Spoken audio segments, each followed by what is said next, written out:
Why it's okay to be seen and successful in a global pandemic. Hi, my name is Alicia. I'm a business coach and massage therapist and the owner of Massage Champions. What I find is I speak to so many practitioners every year who often struggle with the idea of success and often struggle with putting themselves out there.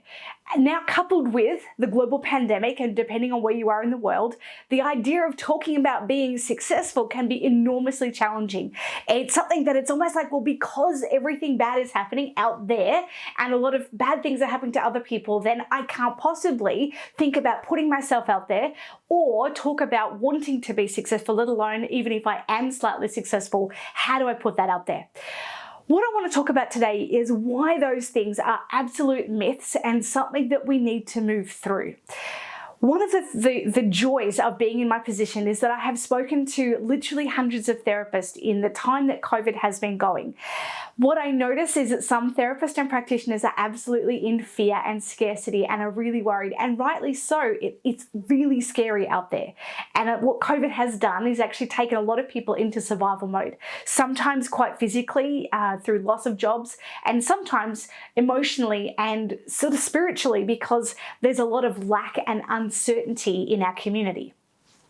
What I also know and have had the privilege of seeing is that there are also a bunch of other therapists and practitioners who are thriving in amongst the challenges that the world is facing with them right now.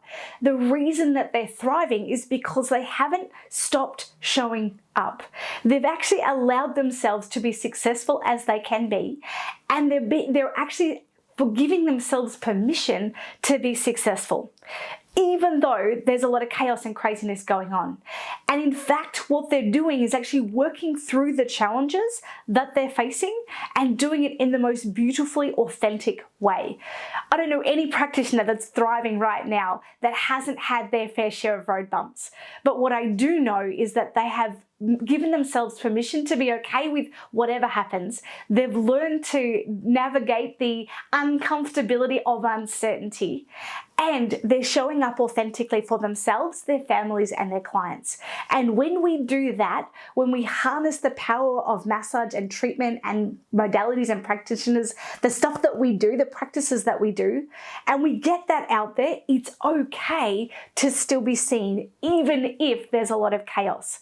Because often what we find is that when we step up, when we lead ourselves, when we lead others, what we'll find is that others will actually follow. There is an absolutely beautiful, beautiful Facebook group called The Kindness Pandemic that started at the start of COVID with just a couple of beautiful women that had had lovely things happen to them, and they just shared them through social media. There are literally hundreds of posts in that group every single day about beautiful, beautiful, kind things that people do. And I love this group. I literally have goosebumps thinking about it. Whether it's someone gave someone $50 here, or someone paid for someone else's rent there, or someone got a job because they heard of a need somewhere. I love that. Imagine what can happen when we start to inspire kindness, when we start to show up in a loving and kind way. That is how we start to become successful. Because if we're there showing up for our clients, if we're there, even if we're communicating with our clients when we can't even see them yet, and unless it's safe, once it's safe to do so, by being able to see our clients, being able to show up authentically, it makes a massive difference and creates a ripple effect beyond our own circumstances.